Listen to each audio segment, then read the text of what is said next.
BJP ప్రభుత్వ హయాంలోనే ఓబీసీలకు న్యాయం జరుగుతోందన్నారు ఆ పార్టీ నేత తూళ్ల వీరేందర్ గౌడ్. ఢిల్లీ వేదికగా backward classes centre for empowerment ఆధ్వర్యంలో ఓబీసీ సామాజిక సంస్కరణలపై సింపోజియం ఏర్పాటు చేశారు. వెనుకబడిన వర్గాల్లో అవేర్నెస్ తీసుకురావడమే లక్ష్యంగా మాజీ హోంమంత్రి దేవేందర్ గౌడ్ ఈ బీసీసీఏ సంస్థను స్థాపించారని అన్నారు. ఈ సదస్సులో కేంద్ర మంత్రి భూపేందర్ యాదవ్, ఎంపీ లక్ష్మణ్, బీజేపీ నేత Vinay Sahasrabuddhe, Delhi university senior professor Geeta Singh తో పాటు పలువురు ఓబీసీ నేతలు, ప్రముఖులు, మేధావులు పాల్గొన్నారని చెప్పారు తూళ్ల వీరేందర్ గౌడ్. ఢిల్లీలో backward class centre for empowerment ఆధ్వర్యంలో ఒక సింపోజియంని కండక్ట్ చేయడం జరిగింది. ఈ కార్యక్రమము ముఖ్య ఉద్దేశం ఏంటంటే, backward class centre for empowerment అనేది నాన్నగారు దేవేందర్ గౌడ్ గారు స్టార్ట్ చేసినటువంటి ఒక ఆర్గనైజేషన్. అది బ్యాక్వర్డ్ క్లాసెస్కి సంబంధించినటువంటి వాళ్ళందరిది అవేర్నెస్ తీసుకురావడానికి, దానిపైన ఒక ఇంటెలెక్చువల్ థాట్ ప్రాసెస్ పెంచడానికి కోసము ఆర్గనైజేషన్ స్టార్ట్ చేయడం జరిగింది. న్యూఢిల్లీలో ఒక డిస్కషన్ ఫోరం కావాలి అని చెప్పి ఒక ఆలోచనతో ఇక్కడ పెట్టడం జరిగింది. అసలు అద్భుతమైనటువంటి పాయింట్స్ని రావడం జరిగింది. ఈ రకంగా అయితే వినయ్ సహస్రబుద్ధి గారు, ఎవరైతే రాంబాబు మాల్యా ప్రబోధినికి వైస్ చైర్మన్గా ఉన్నారు, వారి థాట్ ప్రాసెస్ని చెప్పడం జరిగింది. ఈ రకంగా అయితే ఓబీసీస్ ఒక ఆస్పిరేషనల్ క్లాసెస్ కింద మనము ముందుకు ఆలోచించాలని చెప్పి వారు చెప్పడం జరిగింది. స్వతంత్రం వచ్చిన తర్వాత 1 సంవత్సరం అయితేంది, 2 సంవత్సరాలు అయితేంది, కాంగ్రెస్ పార్టీ నుంచి ప్రభుత్వం మారినప్పుడే ఈ ఓబీసీలకు అవకాశాలు రావడం జరిగింది.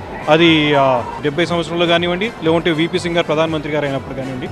ఈ విషయాలపైన డాక్టర్ లక్ష్మణ్ గారు ఎంతో క్షుణ్ణంగా మాట్లాడడం జరిగింది. స్వాతంత్ర్యం నాటి నుండి ఓబీసీలను కాంగ్రెస్ మోసం చేస్తోందని ఆరోపించారు బీజేపీ ఎంపీ డాక్టర్ లక్ష్మణ్. ఓబీసీలకు సంబంధించి వీరేందర్ గౌడ్ లాంటి వారు సదస్సులు నిర్వహించడం శుభపరిణామం అన్నారు. ఓబీసీల పట్ల కాంగ్రెస్ విద్రోహ చర్యలను ప్రముఖులు, మేధావులు బహిర్గతం చేశారని అన్నారు.